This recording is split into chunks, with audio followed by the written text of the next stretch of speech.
Outliers are another point that we can call attention to in describing the shape of a distribution.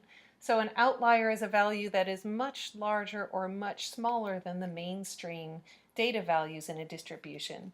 If we look back up at these histograms, the height in inches doesn't really look like it has any outliers. It does have some values that are more extreme over here on the right, but they're not very extreme. They're not far enough out that we would consider them outliers.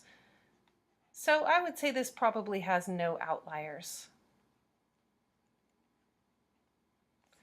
For our miles from campus to home, either of these might be considered outliers.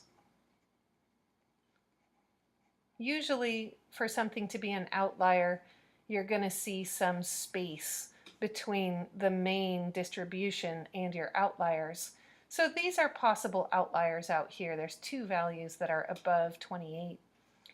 In our hours of sleep last night, maybe this one over here to the far left could be considered a possible outlier.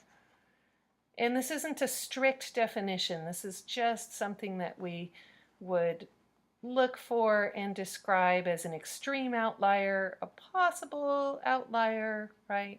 We use wording to describe how sure we are that that really is an outlier.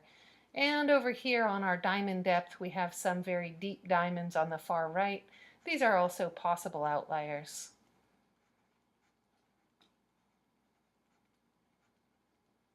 We're interested in outliers throughout the course because as we start to do statistical inference, these outliers can be a cause for concern. It can be the case that if our data set has some extreme outliers, we might not trust our results as much.